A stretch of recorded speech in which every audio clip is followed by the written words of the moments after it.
I'm just gonna start recording because I think this is funny. Well, I think what I want to start with is if we're speaking about live versus live events. Okay. I remember that Dunlop used to have. I don't know if it's still their slogan, but it used to be "Live to play live." Although it could have been "Live to play live" or "Live to play live." I don't know, like how instinctually, where are you guys on the live versus live debate? Live to play live. Live to play live. Yeah. Live to play live. And this is a great segue into our Dunlop sponsorship. Thank you to Jimmy. Just kidding, but I do really like Dunlop products. Actually, they make a lot of good stuff. But today we actually have a really an even cooler topic than the topic of sponsorships. Although we are incredibly grateful for our sponsors, I think that people are going to be very interested to know what we believe to be the best rig builder to ever walk the earth. Presumably, there is a best. We don't know how we're going to qualify it or quantify it, but we are going to attempt to unload some history and some understanding about some individuals in the game that changed the game and have had a major influence on the way that we all do our business because of the trail that they blazed through technological innovations that they kind of pioneered, styles with which they assembled pedalboards and racks that have become the standard for the industry, and maybe other people that have taken those innovations and have improved upon them and have created additional innovations of their own, which have become sort of the standard by which, again, we continue to build rigs to this day. And this is always evolving, and there may be other people over time that will become sort of part of this list. But I think before we get into some of the details of this, when I say best rig builder of all time to you, who are some of the names that come to mind? Grant. We'll start with Grant, and then we're going to go to you, Brian. So get ready. I think probably the first name that comes to mind is Pete Cornish. He would be up there. I do have to admit, though, in saying this, I am not the world's biggest history buff on rig builders, so my list could be quite skewed to just the first people I came across rather than really diving deep into this arena. So I would say from the limited research I've done, Pete Cornish should be up there. I will say, though, the first rig builder that influenced me when we first started Gig Rig, which I don't think we're going to spend tons of time on today, would be LA Sound Design, which I know a lot of people, if you're into rig building, you've heard of LA Sound Design. But by no means would I say he would be the number one best. He would just be my entrance into that world. So Pete Cornish, I would say for me, would probably be up there as probably one of the top, but not my first. He wasn't. Okay. He wasn't. Yeah. So I'll hand off to you, Brian. Okay. Yeah, I mean, I agree with what Grant just said with those guys. They definitely are. For me, it was Bob Bradshaw was definitely like that rig builder that I just watched so much of his stuff. And the cool thing about it is seeing so much of like what he did back in the day is still, and I have photos and stuff. He still does now, but other companies have based off products or certain types of systems off of him. And it's just definitely he was definitely like that first one that, like, I think anytime I hear rig building, especially we're working with LA people, a lot of LA people now, you hear LA Sound Design or Bob Bradshaw, like, and I don't even think is he in LA? I don't think he is, but he works with a lot. He's in Lidditz, Pennsylvania now. Pennsylvania. Yeah. Okay. Yeah. So, I mean, hearing that he had worked with so many people and literally Googling him and seeing all the rigs and all the people and all these, it was definitely the first one for me. Nice. Yeah. I think that, you mentioned, I think two of the really big guys. Certainly Cornish has been one of the people that's been at it the longest. The people that I would add to this list would be Paul Rivera. And most people know Paul Rivera from his amplifiers or the modifications that he used to do when he was working for Valley Arts, and he was the amplifier technician at Valley Arts. And there was a tremendous amount of just high quality talent that had come through Valley Arts, especially in that amplifier repair department. Steve Fryette, who founded VHT, and Fryette was also one of the understudies of Paul Rivera and trained under him. And Paul Rivera was one of the guys that was doing really early versions of pedalboards. Now this predates switchers and all that stuff, and certainly Bradshaw advanced that. But I think as far as like early pedalboard builders, I think Cornish and Paul Rivera were probably the two earliest that were really doing it professionally back in the 70s. And I have some cool photos of an old Paul Rivera rig from that era that we're going to get a chance to check out today if you're watching it on YouTube. I think other rig builders that are worth mentioning that I don't know that they have the same sort of pedigree in terms of the historical context and sort of the trailblazing aspect of a Cornish or a Bradshaw or the Paul Rivera in terms of sort of like starting it out.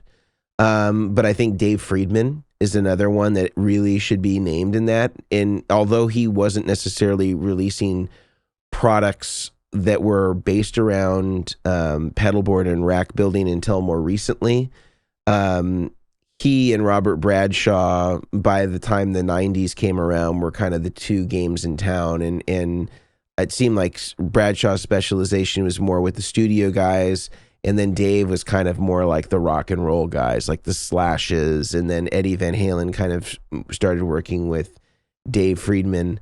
And, a lot of the big touring acts that Bradshaw couldn't service, there was just so much volume of people there in LA that one guy couldn't do it all. And that really left a space for Dave Friedman to be able to sort of absorb that, all of those other players that just couldn't all be under the Bradshaw umbrella. I think also, as you mentioned, I think LA Sound Design in the more recent, the last 10 or 15 years, certainly as far as having more visibility on the social media thing, I think he understood that earlier than the other sort of legacy builders. I also think that in the European market, you have guys like Steen Skrijstrup. I think now it's called Caveman Audio instead of going by his name. But he also has some really amazing, beautiful work on the rack and pedalboard front. And also Paul Lenders from Guitar Systems. He also, a European guy that does beautiful, beautiful work, has some pedals, has some products as well, and does really, really great stuff. I don't know that necessarily we're going to like list those guys as sort of historic figures with which monuments should be erected in their honor, but I think that they're also guys that we should know about if you are generally interested in the rig building world. So maybe we'll start back with maybe the elder statesmen of the rig building world, which I think have to be Cornish and Paul Rivera.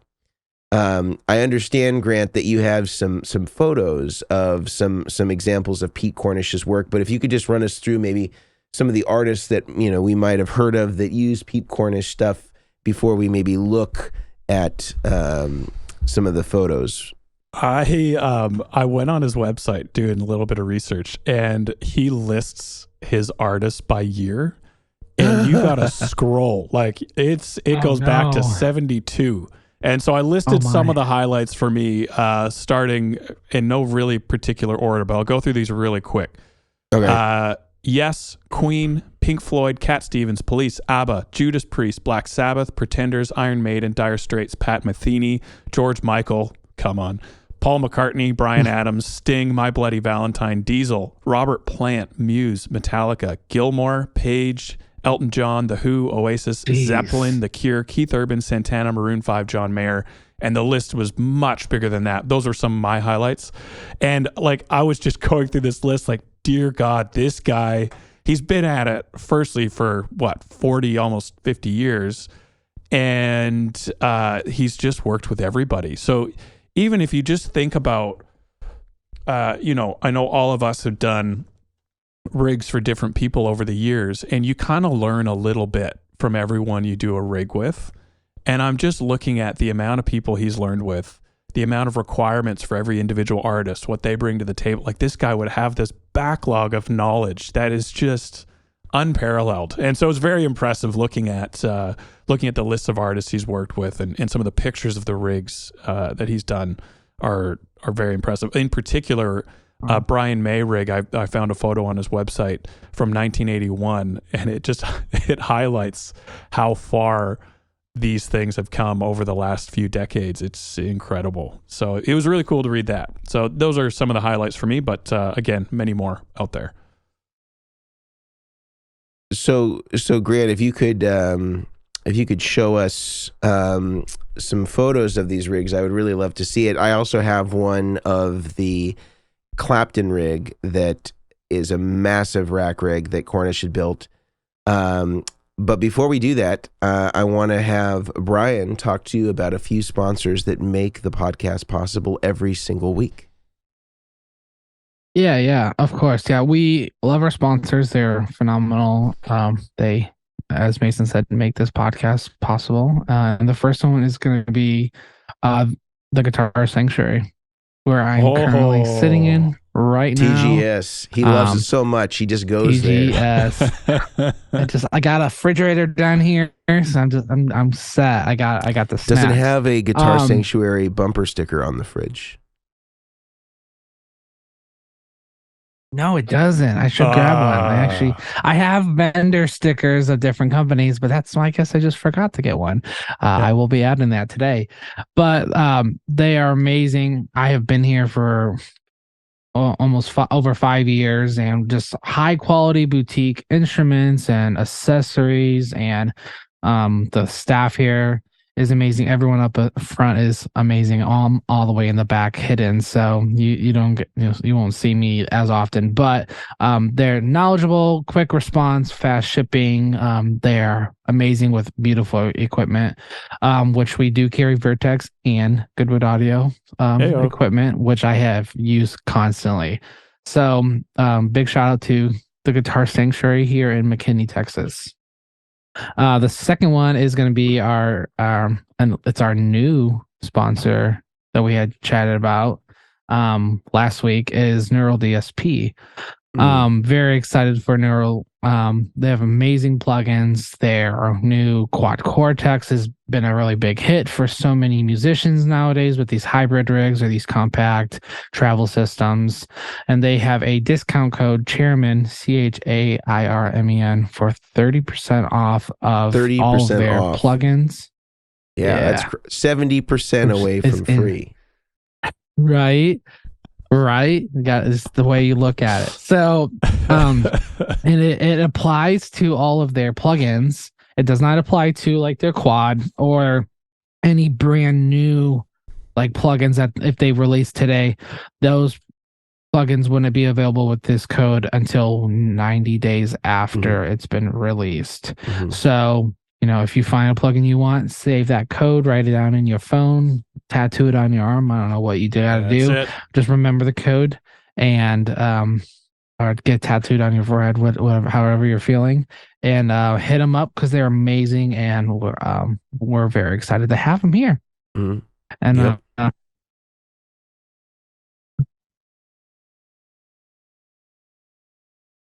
sorry, Brian. We might have lost you for a second, but I think everything is on the table, except for the Mark II C+, which is maybe like when this podcast comes out, maybe a month away.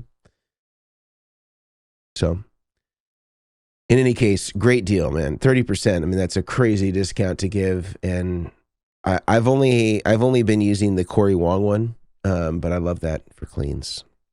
But let's get back to Pete Cornish. So Check. Can you hear me? Oh yeah, we can hear you. Sorry, my gotcha. computer had a brain fart. Everything clicked out. We've all been there Oh. before. We all have brain farts. Hopefully it doesn't smell. Yep. Yeah. Burning IC chips. Ooh, excuse me. It's very plasticky. So back to Pete Cornish. Speaking of burning ICs, There we go. You got some photos for us, Grant, so that we can Yep. look into. It should be said, Pete Cornish was sort of alone there in the United Kingdom in England, doing his thing since clear back in the 70s. Military trained man, as I recall. Learned all of his electronics training back then, and I'm sure developed more skills as he worked in the world of guitar pedals, racks, and pedalboards. Let's see some of the famous ones. Here we go. Can you guys see Grant my sharing screen? the screen here. Look at this. Look at that. Let's go Oh, my Lord. into. Dang. So I have the list Ooh. of artists up there as well on the screen. But the cool thing I like about Cornish is I feel like, and correct me if I'm wrong, if you guys know more about this or can add to it, but you can tell by the way that he builds a rig that he looks at it as one complete system, even in the fact of how he, can mount all these different pedals within, you can see top left on the screen. Or if you're listening, it's kind of like one big board and everything is kind of mounted in this one giant enclosure with foot switches that he adds in. And so he treats it as a system. And I think that only benefits the user or the guitar player.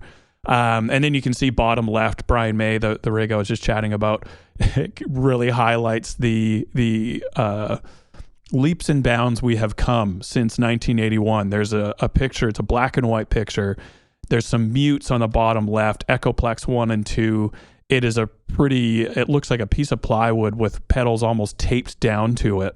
And it's it's a pedal board, but we've come a long ways. Right beside that, there's David Gilmour's rack rig from I think that was the early 2000s, but I could be wrong. Massive monstrosity of a rack. And then obviously some other ones as well, Lou Reed. And then I think below this, if I can change slides. Don't fail me now, technology. Do you guys know what the TB-83 is? I see two of them. I think it's a treble booster. Oh, okay. Yeah. TB-83 And then the next slide is deluxe. a whole bunch of his custom stuff, which if you see a Pete Cornish pedal on a board, you know straight away. Like it has this kind of iconic look to it. He's not afraid of size. He's not shy on size. He also likes to print all of his labels, so there's no screen printing. It's as far as I know, it's mostly stickers and decals. He uses a lot That's of label maker tape. That's for sure. That's it. He probably is sponsored by a good label maker. By Brother Label Makers, the P-Touch. I have. I don't know if you guys Deluxe. have ever. I don't know if you guys have ever owned a Pete Cornish pedal or spent significant time on it. We've had a couple come in on builds, but I've never, integrated one into my own rig or done any of that. But I've always been very curious to spend a bit more time with them. Yeah, they're incredibly well built. I've done. I've had a couple come through on a guitarist that I've done some stuff for over in the UK, and I think he's had 3 or 4. Most of them are like one of them was a boost, but one of them is massive. I think it was a P1 or P2. I don't know what it was called, but it was like it was huge. Like it was a big old pedal. I just remember, but yeah, you see that enclosure, the size and the color of it, and you're like, oh, I know what that is. Yep. I'm gonna show you one of the rack rigs that he built for Eric Clapton in the 80s, and this thing is incredible. Jeez. Double Soldanos. He also built him, I believe the rack on the right is so that it can be used in multiple different voltages, because back then there maybe wasn't the same availability to, firstly having an amp that could do, 120, 230, etc. Jeez. And so I believe this is to regulate all the voltage for, US, UK, and Japan.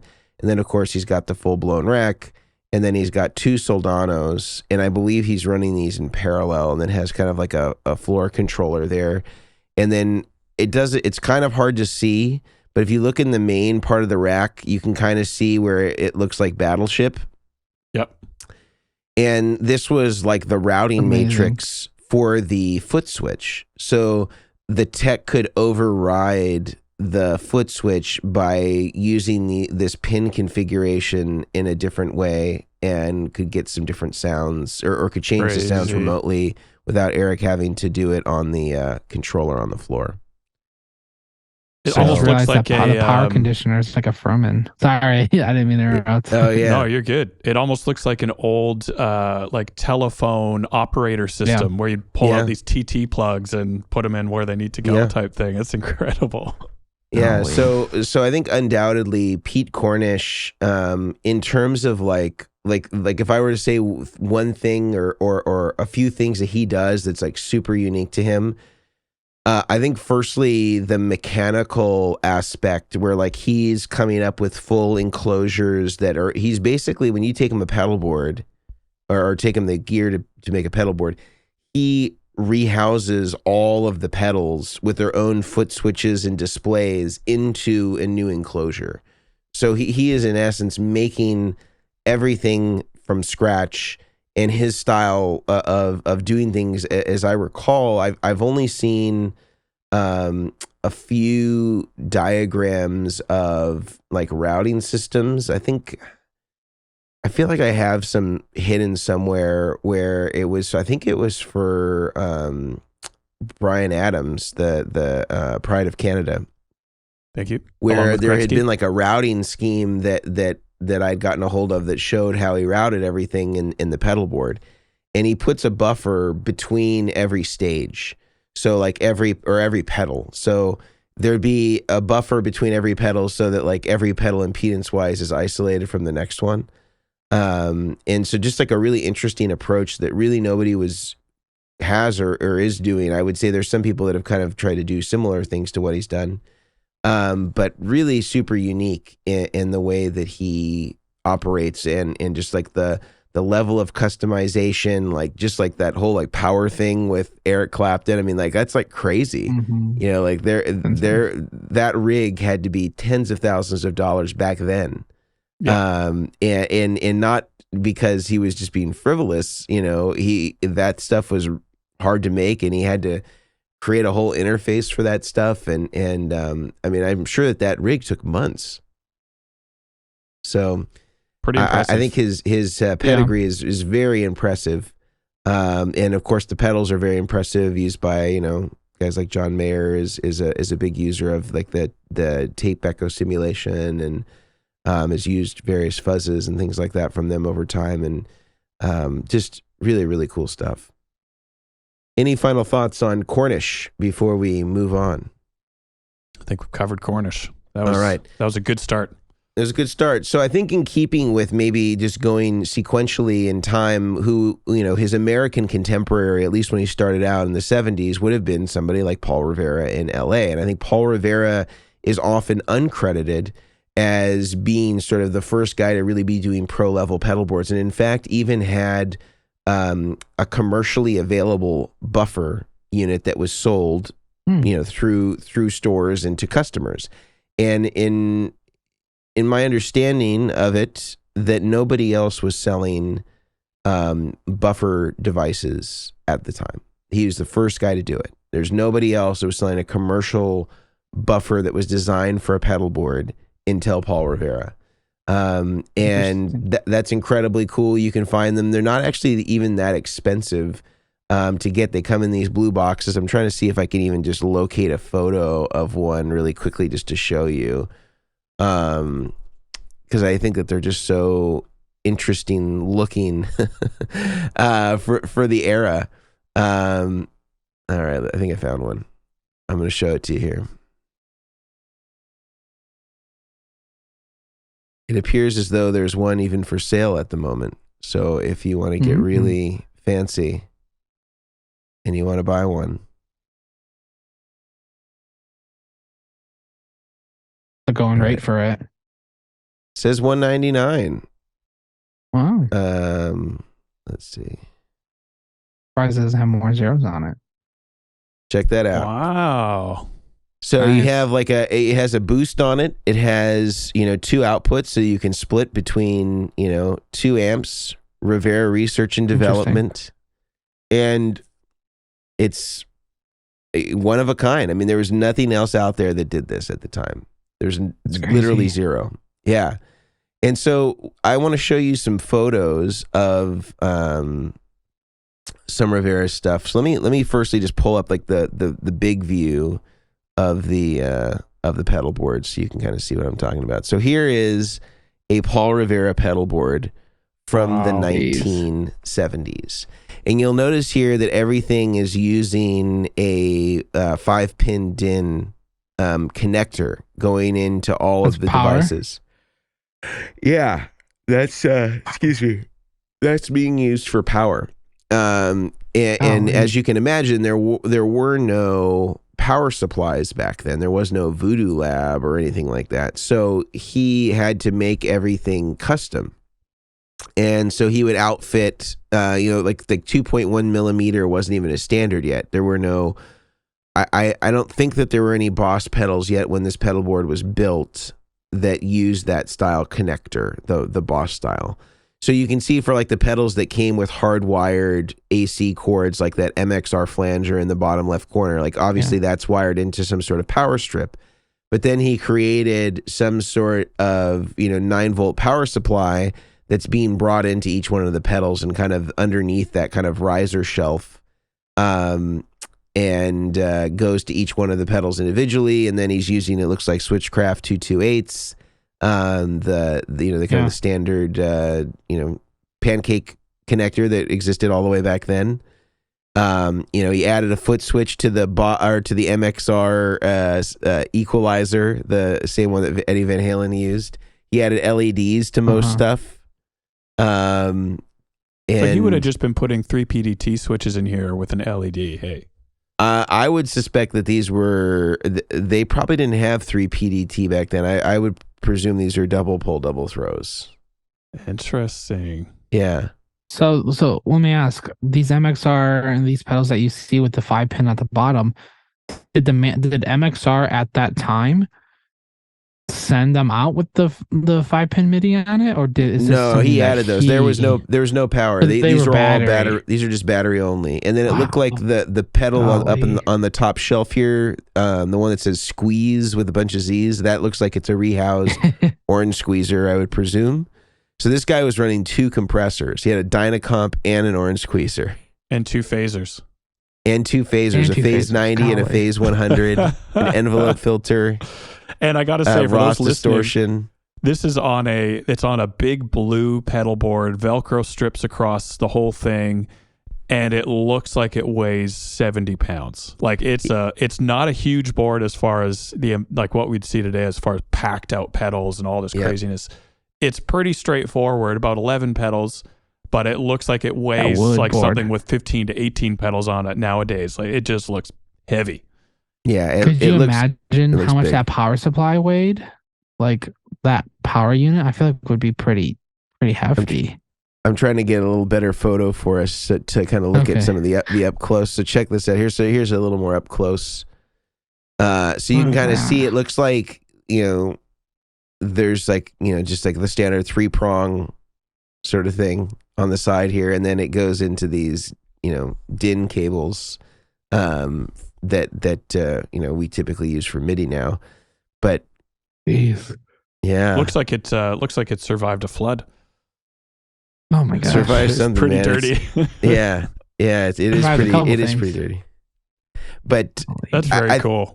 I think the thing, separately from just looking at how cool it is to see his work, I think the thing about Paul Rivera is I think he is underrated as somebody who kind of started to develop a framework. Like obviously it doesn't take a rocket scientist to think to put, the pedals and assemble them on some sort of plywood board.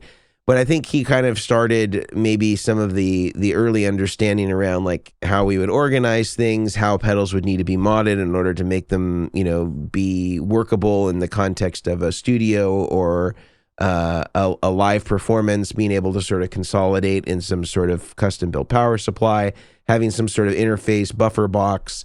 These are all things that he kind of pioneered or was the first to do, at least in the LA scene. And it was a contemporary of Pete Cornish's. Obviously, I don't think that they competed against each other because they were sort of existing in two different worlds. Pete Cornish being in the UK and Paul Revere being in LA.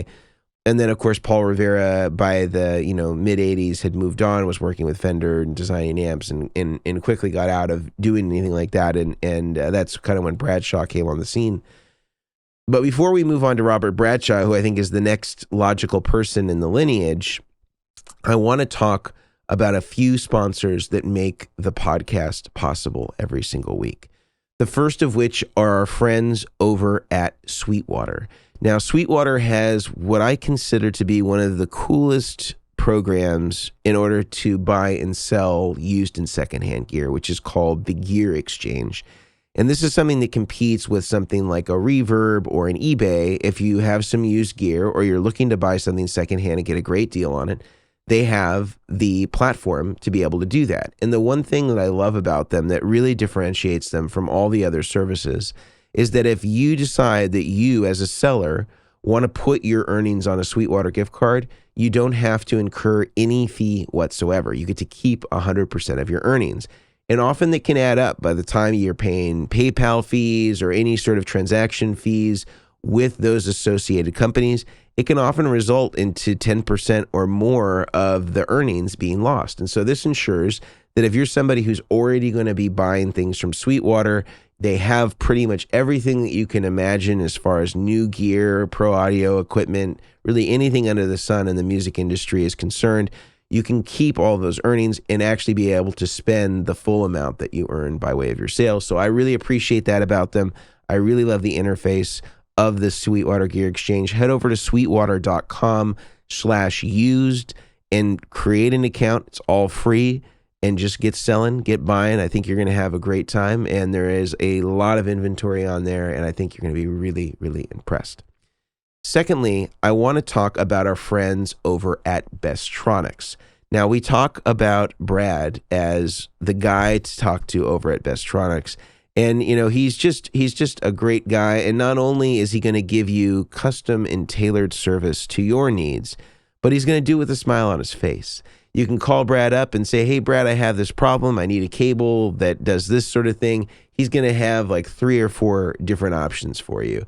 He has a Midwestern accent and is just the nicest guy in the world. And you get 10% off anything that you want at Bestronix, whether it's square plugs, whether it's Mogami cable, whatever it is DACHAIRS, DACHAIRS as the coupon code. Get 10% off your entire order.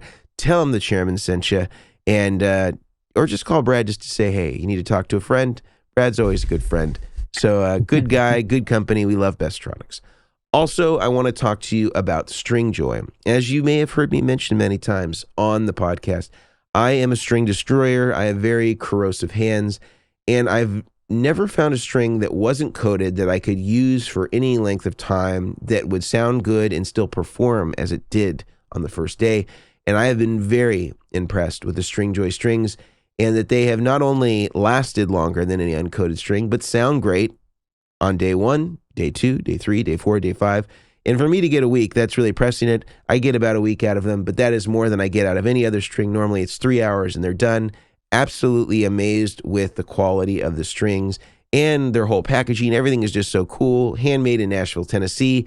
And they're offering our listeners a 10% off code using the code BOARDS, BOARDS. Get 10% off any of the strings or subscription services to get strings delivered every single month from Stringjoy. All right, let's go and talk about Robert Bradshaw. I understand, Brian, that you've got some stuff queued up for us, so we can start to see what things Robert Bradshaw is bringing to the table. And I think most people generally associate him as sort of the most influential person in rig building. If we're talking about kind of the godfather of the modern pedalboard in the way that we know it. For sure. Yeah, absolutely. Let me see if I can pull these up. Yeah, you can't get very far in rig building, looking up rig builders without coming across his name. He's definitely well known in the industry. All right. So That's got to be the got Edge. photos. It looks like it. I couldn't tell. No, you know what? I think this might be up. Trey. I think this might be Trey. I think it might be Trey Anastasio. Let me see if I can. Yeah. Try to widen this. So I mean, first off, the rug. Let's appreciate the rug. What a shape. Right? What a shape. It's like telling you to stop. I mean, seeing because I've only ever seen his controllers like one time in my entire life, like in person. But his customizing of his controllers and everything they do. I just watched a video where he explained something that he did, and just like the programming thought of all of it was really cool. Obviously, you can see his wall from his company. I can't really tell what these are. I'm gonna guess these are like more controllers that are triggering other things. I can't really tell. But yeah, I mean, oops. But for those of you listening, we basically have a picture of a couple different amp heads, a rack with some pedals on top, and then on the floor, there's probably about 4 or 5 different pedalboard type structures. It's like a 360. It's a 180 pedal board. It's like wraps like halfway around the player, pretty much. And in the middle is a switcher, basically a huge board of switches with about, I counted while you guys were chatting, about 34 switches on it. No one screen in the top middle, but just switches everywhere you look. Couple volume / expression. Crazy. There's a lot going on here. What a rig!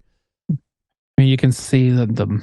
I'm assuming these are like the gizmo boxes that he makes, where everything in the rack is inside. Yeah. The interesting thing is, like this rack, it looks like it's like a soundboard rack, because the very top rack actually like pivots up, it leans up so they can see. Because I'm pretty sure we have one of these for our church where the thing like goes to like a 45. It's very interesting to see that he has it like that, and then the 2 amp heads. Let me go to a couple more. This is a little bit closer up of a rack, which it was what are those pancake plugs we talked about originally? Those are Switchcraft 228s, I think. Are they? These look like they might be knockoffs, but similar. And I'm not sure what kind of cabling he uses. He uses Mogami, a BB. I think he's Mogami, a 20. I think he's a 2319 guy. Yeah, it's too thick for 14. Got it. Yeah, it's definitely too thick for 14. So yeah, looking at it, if you're listening, we're looking at envision a standard rack slide out tray with a Voodoo Lab. I'm gonna guess this is a pedal power. The photo got cut off. I can't tell if it's a plus or with a. It looks like it's got an LA Sound BB. Design sticker on that on the Voodoo Lab. It doesn't look like LA Sound Design's work.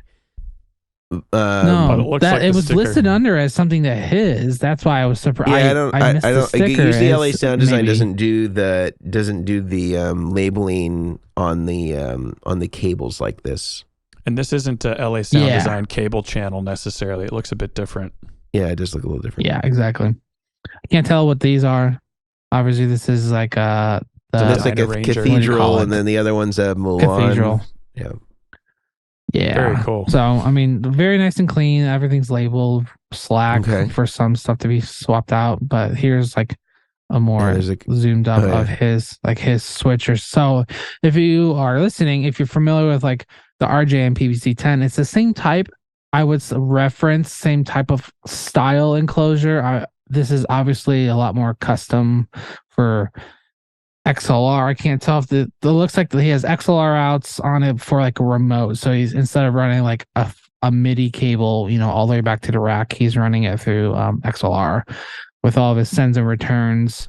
I mean, from what I have been told, he customizes all. Like, he doesn't have one controller that he just puts on every single board like we do a lot of the PVC-10s and PVC-6s. It seems to me a lot of his controllers then and now are just so customizable for like what they're doing. Because I watched a video where he's like, these 2 switches only do this exact function. So like he doesn't have like pages to where I think there are pages, I could be wrong, but what I've gathered, he has just so many different things kind of, inside the unit. Another rack. I'll find one that's a lot more closer up with a huge switcher, which would kind of reference, I would say this references to like the GT22 RJM switcher type of big enclosure. Obviously no screens on it. But I have heard theories about why he doesn't do many screens, because things can get broken, and I can understand that. That's another style, more over like what I've realized that I see more remote like systems, as in like the big switching system with the volume expression on one board. And this is a quartz and a tuner and stuff, but then he's either has a secondary board somewhere or he has it in a rack. Occasionally you'll see like these hybrids like this one, you can tell he sticks pedals on top. Have you guys ever seen any of his stuff in person or like the quality? Yeah. I mean, very clean. This box is, if I'm wrong, this is like the effects box, right? It all fits I think it's I don't know that's actually, it looks like it's some sort of interface. Yeah, it's something that like I can't tell. I mean, I think maybe this is just them as a picture together. But yeah, you'll see a lot of these like remote switching boards and racks. And this is a cleaner on the show. A lot of rack, everything's in a tray, and then his remote. This is the one I've only seen a couple where he actually did pedals with the switcher. Yeah. But yeah, no, I mean, anytime I have heard of Bob Bradshaw, I always think, I hear rack systems and, a lot of the bigger plays I've seen. The John Mayer rack he did for someone. Did he do, Mason, maybe you remember, who did the rig for Trey? Did we say it was Bob Bradshaw? It was Bob Bradshaw. I think that rig you were showing earlier for Fish, that first one. That was him. Yeah, I think that was his. Gotcha. Yeah, I remember I had a client come to me and he says, he's like, I want to have a rack done like Trey. And I was like, I'm still always learning artists and musicians. And I was like, okay, give me. And he's like, Fish. And then he starts showing me this stuff. And I was like, oh my gosh, this is like, did you have the space for this? Did he bring you a pint of the Ben and Jerry's fish food? So you could really... No, that sounds really good now. Really connect. That sounds great. Really? Just yeah. But yeah, no, I would say, just a lot of his staple stuff is like, it's definitely like, it's not 5-pin MIDI cables as the power cables. Obviously, when he has, maybe he has some earlier work where he had to do that kind of stuff. But I think by the time these guys kind of started going in, power supplies was the 2.1 kind of, I don't even know when the 2.1 type of connectors started. Like they started doing that kind of stuff. Well, it was my understanding, and of course I wasn't alive back then, but it was that it was developed by, or it was Boss's standard, which became everybody else's standard. So Boss kind of established that, and then it became more of the way that everybody else kind of followed that format. Gotcha. There is a photo of an early Bradshaw rack. Let's see if I can pull this up here. See, it's while you're looking at it, it's surprising to see like they would opt to use a 5-pin MIDI connector and cable. Like, could they not do the same thing with the phone jack and audio cabling? Because I've seen people build power cables with audio cabling, which was really surprising. Yeah. You can. Any coax will work. So you can see this rack here. This is for Buzz Featon, who is kind of a session musician of the day. And this is kind of like, very primitive. Like the rack has its own case, for it, and it's got, they've obstructed the view of the pedal board with this banner, but it was basically more like a true bypass switcher at that point, where it was just like multiple foot switches that would then, how you can see how the Echoplex is embedded, and you can see that like maybe this compressor was embedded, kind of more like a Pete Cornish style almost. Yeah. So they certainly evolved from the early days. But I think the thing about Bradshaw that I think is different than what Paul Rivera did, or different than what Pete Cornish did, is I think he created the infrastructure for the switcher. And there wouldn't be an RJM, there wouldn't be a Musicom lab, there wouldn't be a gig rig unless there was a Robert Bradshaw, because he really developed the style by which we have come to understand switchers. He developed sort of the organizational patterns with which everybody jumped off of, or jumped off from, and the sort of the design, the the format, it kind of is all Bradshaw. That blueprint, it was developed with the best session musicians in the world during arguably sort of the height of the music industry, between touring and sessions and all that stuff, and the guys that he was working with, between Steve Lukather and Michael Landau and The Edge and all of these, Eddie Van Halen, all these guys. He was getting exposed to all of the failure points, all the stuff that could go wrong, how to make things the most workable in the context, again, of studio or stage. And so these products were really born out of and honed in sort of the best possible environment to really understand all of the gotchas. And so, I think that his stuff really is pretty bulletproof. And I think most people would tell you that it is really, really well made. It's really well thought out. It doesn't have a lot of those options that like some people would say that they want, like reversing the orders or having individual screens for every single foot switch. Yeah. And I don't think that it's a result of him not being capable of doing that. Surely he is. I think he's making certain design choices knowing that like this is another failure point that I don't want to introduce into the system. And I've also heard him say with regard to the order switching is he's like, well, it adds in a whole nother complication with the switch, this routing matrix and the switching matrix. And most people, once they develop their order that he's working for, are not switching stuff around. And so the usefulness of that added complication is just not, or it's just lost on him and his customers. And so I can understand from his point of view why that wouldn't be necessary. But I would say that, he's really got, as far as innovation in our industry, I think pretty unmatched in that regard. I don't think anybody can really touch him on that. I want to discuss kind of with our remaining time today, maybe some of the other builders that we maybe introduced a little earlier, and maybe elaborate more on their work and their contribution. And then maybe we can come to some consensus, if a consensus can be reached, about who the best rig builder is of all time. But I want to break to talk about some more of our sponsors, and Grant is going to lead us to the promised land. Go ahead, Grant. Thanks, guys. I've been quiet for the last few minutes. I've just been enjoying hearing you guys chat about it. It's actually pretty fascinating. But speaking of great companies, great people in the industry, let's start off with monocreators.com. We've talked about these guys for the last few weeks. Incredible backpacks, incredible double soft gig bags for your guitars. They do pedal boards, again, with soft bags. The thing, when I hear soft bag, I think about one thin piece of canvas covering and protecting my gear. It is not the case with the mono stuff. They protect your gear so well.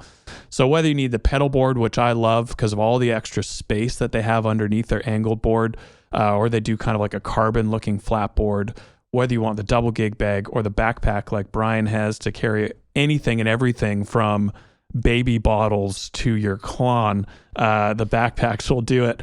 Check out monocreators.com and use the code. I have it written down here so I will not forget. Chairmen, Chairmen. Chairmen. That's an easy one to forget for me. Thank you for your understanding, Brian. So that's Mono Creators. And then also Creation Music Company for our last but definitely not least sponsor of this episode. Creation Music Company do pedal boards, a whole range. My favorite, I have to say, is their Aero board, which is kind of like a hybrid flat angled board. You have space underneath for power. You can route cables underneath to save space on top. Super lightweight, but they have a whole bunch of pedal board options. Case options. I use their mini cakes, and I know Brian exclusively uses their mini cakes, which is a mini plug for setting up your pedal board. They do a whole bunch of accessories as well for your rig. So check out creationmusiccompany.com. Use the code Chairmen15, CHAIRMEN 15, and you can get, is it 15%, guys? 15% off your order, yes. Which is in the code Chairmen15. It applies to just about everything on their website, except for the stuff that's already on sale and some custom bespoke items. But just about everything is taken care of by that code. So check out creationmusiccompany.com. Let's get back to the episode. Here we go. Yeah. So I think some of the people that were, that I mentioned as sort of being the next evolution, that came after Robert Bradshaw. I think Dave Friedman is certainly deserved of being in that conversation of sort of, most influential guys. Now I would say on the product end, maybe not at the level of a Bradshaw, but really nobody can compete with that. And Dave, to my knowledge, didn't really start coming out with rig-based products like pedal boards, interface boxes, and things like that until the last, 5 years or so, maybe a little longer than that. And he has like a line of pedal boards and a line of sort of interface buffer boxes and power supplies that he sells now under the Friedman name. But I think for the majority of his career, he was primarily, building custom items for people, primarily using like Voodoo Lab, GCX stuff, which I think if you weren't getting the stuff from Bradshaw, then that was probably the most logical pivot, because that predated, what RJM was doing. And then he also worked with RJM, I believe, to a certain degree when they were developing their switchers and various rack equipment as somebody that was kind of like an idea guy, and I think was even involved in the creation of their buffer units or their earlier buffer units to kind of get the voicing of those and to a point where he thought they were acceptable. And I think that he, as I said, was in a space where there were so many people in LA in the 80s and 90s that needed this sort of work. And there was really only one guy doing it, and so it left a tremendous space for wide open for Dave to do that. My understanding of Dave, and I'm happy to be corrected, is that he had worked for Andy Brower, who was the kind of the big cartridge company that dealt with most of the pros gear, whether it was Steve Lukather or Mike Landau, and he would go to sessions or go to live performances, and he would be the guy that would sort of set up the rig so that the player could just walk on the stage and they would have their gear all ready to go, and awesome. So presumably he got a lot of exposure to seeing some of these amazing racks that Bradshaw was doing, because most of these guys, were using Bradshaw racks at that time, and so he I think he had some technical understanding already. My understanding was that he was.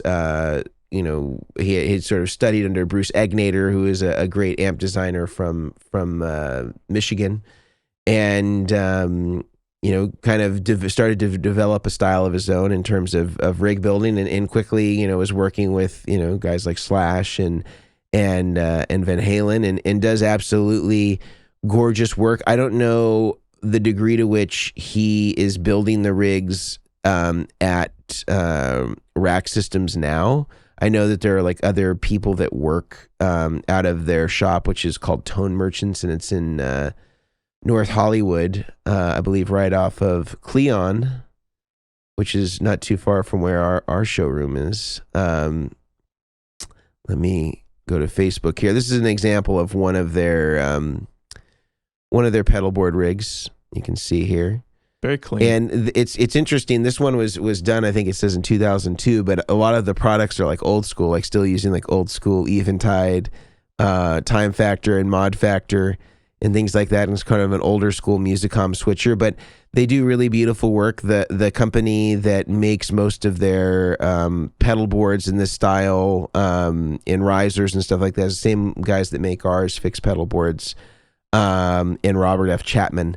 So this is they do very clean work, very like I feel like Dave has a very good understanding, a very good ear for what sounds good. I think he's kind of been typecast as more of the high gain guy, but I think he really can do anything.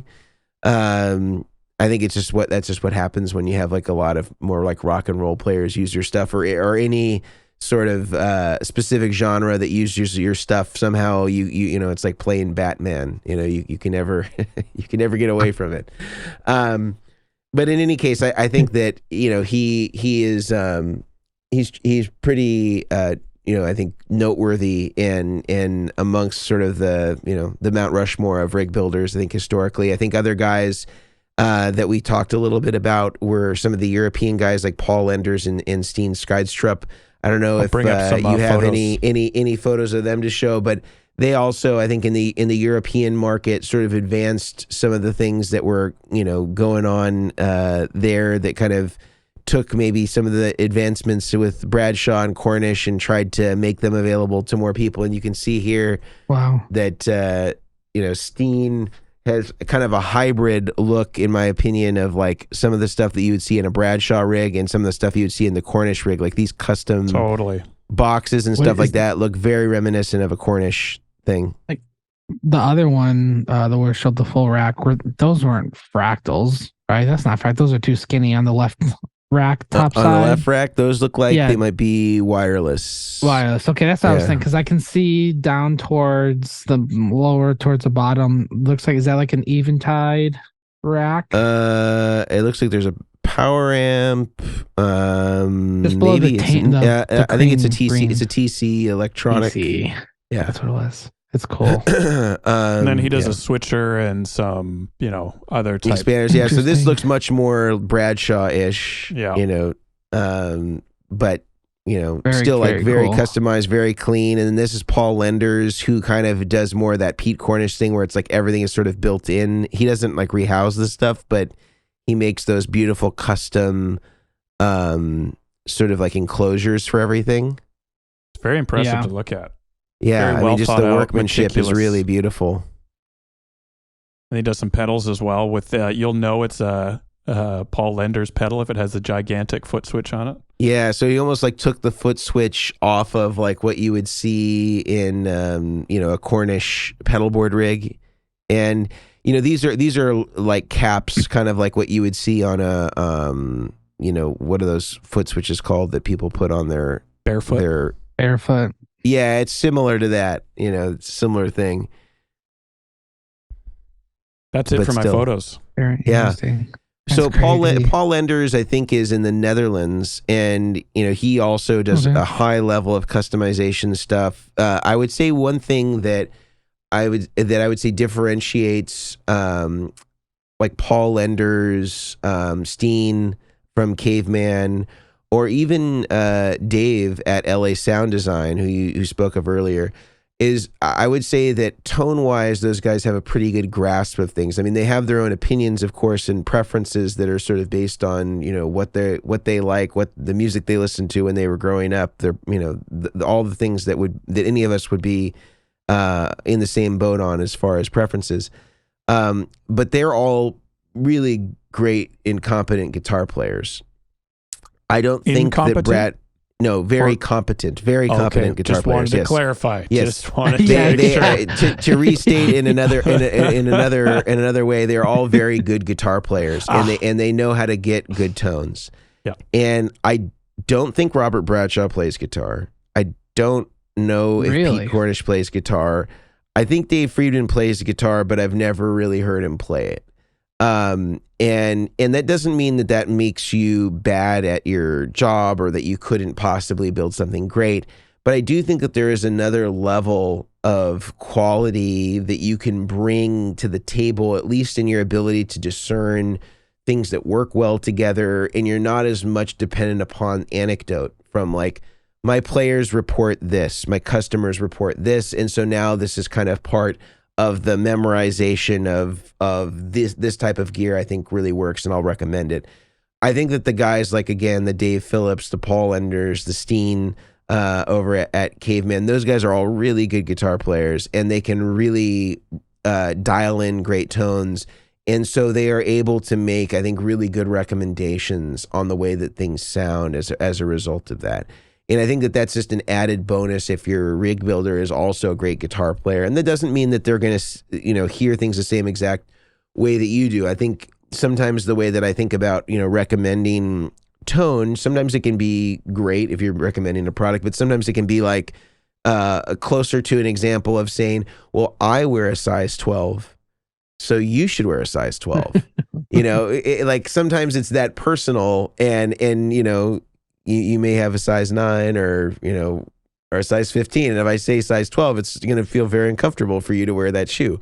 So I think that, there's always that thing that we have to temper recommendations with, but I always think that it's something that's good if you have some facility on the instrument and you're not just dependent upon the anecdotes of your players to sort of fill in the gaps for you. And, we can't all be great at everything, like I couldn't design, some of the stuff that some of these guys have designed with switchers. It would be a huge learning curve for me to do it. And I think that, they have their own specializations. But if we were to hone in on who we thought was the best rig builder of all time, who are we picking? Brian Omilion. Am I allowed to say that? I would have to say, if I was going to say best rig builder of all time, I think I would still have to say Cornish because of the time that he was doing it in. I think he would still be, if you took Cornish out of the 70s and put him into, our era right now, probably not. But the fact that he was doing what he was doing as early as he was, I think pioneering wise, he was in a league of his own, and then set up someone like Bradshaw then to kick the ball so much further down the field. Yeah. So not diminishing what Bradshaw did, but I think in a time where pedalboards were not a thing, Pete Cornish was, blazing the trail for the rest of us. Mm-hmm. Yeah, I would have to agree. I think without what Cornish did in the beginning, it's like, pouring the foundation to building that house. Like he poured that foundation for other rig builders to do other things, which stirred conversations for people to design better equipment, 2.1 millimeter plugs, like all like they, it's a learning curve for everyone. So for the time era of being the only person, definitely Cornish. But I think a lot of these guys are kind of the top of their game in their own those eras of like when they were doing things. But yeah, I would have to say the same as Grant. What about you, Mason? I think I'm still going to go with Robert Bradshaw, and I think that the reason is that there were so many things that I do and that the community of pedalboard builders do that are just so anchored in the style of the rigs that he built and utilize technology that's derivative of stuff that he pioneered. And although he's not a guitar player, as far as I know, and I may have some disagreements as far as where I think, or the type of buffers that, or how I think the sound of his buffers are relative to other stuff that's out there or stuff that I make. Some of that is preferential. Some of that is subjective. But I think that the framework is, I think that we would not be where we are without that scaffolding in place. And I think although Cornish was instrumental in the early days, and I think equally with Paul Rivera, I think that they kind of went in a certain direction, and I think that obviously the travel of information was more limited during that time. So who's to say that if Pete Cornish were transplanted in the United States and there was more access to this sort of stuff, I think even Bradshaw, says that the idea for the switching stuff came from an article that he read in a Guitar Player magazine or some type of magazine from Craig Anderton, who is really also a pioneer in sort of DIY electronic stuff, especially in the musical equipment realm.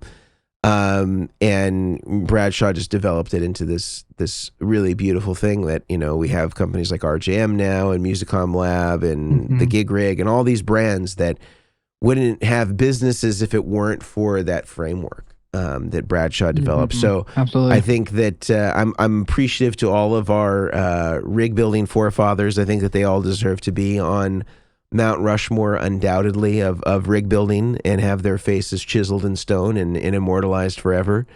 But I'm open to other people's arguments and interpretations. I would love to hear if there are people that we've left off this list that deserve to be respected and honored. It wasn't out of any malice that we left some people off. We were kind of trying to stick with the most legacy guys, and of course some other newer rig builders entered in as a result of that, just because of maybe their adjacent connections. But any final thoughts before we complete our conversation today about the best rig builder to ever walk the earth? I think the thing that is really striking me as we're chatting about all this is how young this industry is. Like, we're talking about guys that are the forefathers of what we do, what's influenced us, and their companies are still alive and well. Like, they're still going now. Yeah. And, obviously they're getting a bit older and all that, but it's not like we're talking about guys from 75 years ago. We're talking about, guys in the 70s and 80s. And it's just crazy to think how far it's come in the last 40, 50 years and what is still to come with it. Like, RJM has taken what Bradshaw did and then has, brought the software angle into it and brought all this editability that was not there in the past. And it'll be cool to see. All I'm thinking is, if we've come this far, the trajectory is only going up from here. It'll be cool to see what happens. What we're chatting about in 10 years from now, it'll be really interesting to see the developments that have come along. Yeah, absolutely. Yeah. I mean, it's cool. It's cool to see. It's the same thing for, like, anyone that's doing anything. Like the most common question is like, oh man, how'd you get started? How can I get started? What should I do? Oh, I wish I'm not at that level of rig building as Vertex and Goodwood and you, and I seeing these guys and going back and looking at the stuff that they started doing, the Brian May setup, like all those kind of things that like they didn't have anything, like they didn't have a lot of things to work with, but they made it happen, and along the way they learned. And as you look at their photos starting out and throughout the years, how it progressed, like their experience and their understanding of the equipment, everything kind of progressed. So it's cool to see that people that like we all like look at as we just said, and like the forefathers, like they all started somewhere and they all started out, figuring these things out. I mean, it's just cool to go back and see where they started and where they are, and love it. All right. Well, Chairman, I'm going to say board meeting adjourned for today. We're going to all hop back into the Miata on our route to Tonetown. If you enjoyed the podcast today, I highly recommend that you write us a review on iTunes. Tell the world how much you love the podcast or dislike the podcast if it didn't do it for you. And check out our sponsors. Again, they all make this episode and every episode happen by way of their sponsorship in helping us offset the cost to produce a high-quality podcast every single week. So thank you to them. And thank you to you for watching or listening. You can always join us on YouTube if you want the most interactive experience, where we stream all the episodes live, or you can catch us on any of the podcatchers, iTunes, Spotify, Audible, etc. Until next time, See ya. See ya. See ya.